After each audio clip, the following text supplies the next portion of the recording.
রাজশাহী এটি এমন একটি জেলা যেখানে বিখ্যাত জিনিসের ছড়াছড়ি।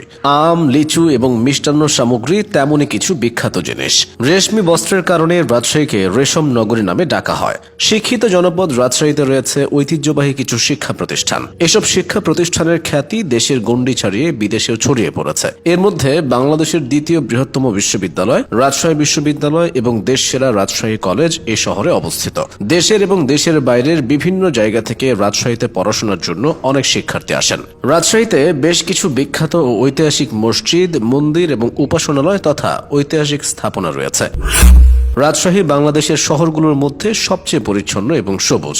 ইতিহাস আর ঐতিহ্যের জন্য রাজশাহীর রয়েছে বিশেষ খ্যাতি। রাজশাহী ছিল প্রাচীন বাংলার পুন্ড্র সাম্রাজ্যের অংশ। বিখ্যাত সেন বংশের রাজা বিজয় সেনের সময়ের রাজধানী বর্তমান রাজশাহী শহর থেকে মাত্র 9 কিলোমিটার দূরে অবস্থিত ছিল। মধ্যযুগে বর্তমান রাজশাহী পরিচিত ছিল রামপুর বোয়ালিয়া নামে। এর সূত্র ধরে এখনও রাজশাহী শহরের একটি থানার নাম বোয়ালিয়া। রাজশাহী শহরকে কেন্দ্র করে 1772 সালে জেলা গঠন করা হয়। 1876 সালে গঠিত হয় রাজশাহী পৌরসভা। পরবর্তীতে 1991 সালে রাজশাহী সিটি কর্পোরেশনে রূপান্তরিত হয়। ব্রিটিশ আমলে রাজশাহীকে রেশম চাষের প্রধান কেন্দ্র হিসেবে নির্বাচন করা হয়েছিল। তখন রাজশাহীতে একটি সরকারি কলেজ এবং রেশম শিল্পের জন্য একটি শিক্ষা প্রতিষ্ঠান স্থাপন করা হয়। এই জেলার নামকরণ নিয়ে প্রচুর মত পার্থক্য রয়েছে। রাজশাহী নামটার উৎপত্তি নিয়ে বিতর্কের মধ্যে সবার কাছাকাছি মতামত হলো এখানে রাজা জমিদারদের বসবাস ছিল বলেই নাম হয়েছে রাজশাহী। বিশিষ্ট লেখক এবনে গোলাম সামাদের মতে অতীতে এখানকার মোহনপুর গ্রামে গণেশ নামের একজন পরাক্রান্ত সামন্ত ছিলেন।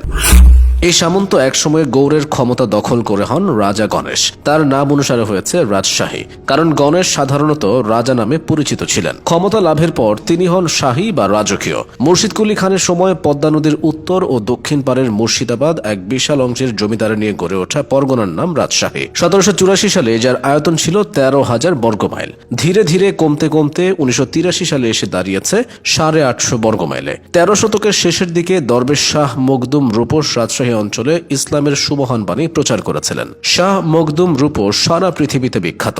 তার কবর রাজশাহীতে অবস্থিত। দেশ বিদেশ থেকে শাহ মখদুমের হাজার হাজার ভক্ত অনুসারীরা তার মাজার জিয়ারতের উদ্দেশ্যে আসেন।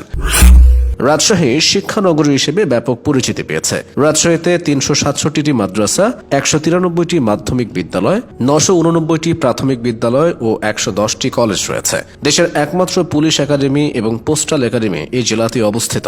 রাজধানী ঢাকা যখন বিশ্বের সবচেয়ে দূষিত নগরী হিসেবে চিহ্নিত হয়েছে, তখন রাজশাহী শহর মর্যাদা পেয়েছে এশিয়ার সবচেয়ে পরিচ্ছন্ন শহর হিসেবে। এই মর্যাদা রাজশাহী এমনিতেই পায়নি। সবুজ নগরায়নে অনন্য দৃষ্টান্ত স্থাপন করেছে রাজশাহী। রাস্তার মাঝখান দিয়ে লাগানো সারি সারি সবুজ গাছ, যা দেখলে মনে হবে যেন সবুজ শীতল কোনো গ্রামের মেঠো পথ। দৃষ্টিনন্দন এই শহরটির রাস্তার ল্যাম্পপোস্টে লাগানো বিভিন্ন ধরনের লাইট। রাতের বেলা এই লাইটিং এর আলো আধারের খেলায় বিমোহিত হন যে কেউ। একবার রাজশাহীর মায়ায় পড়লে এ থেকে বের হওয়া অসম্ভব।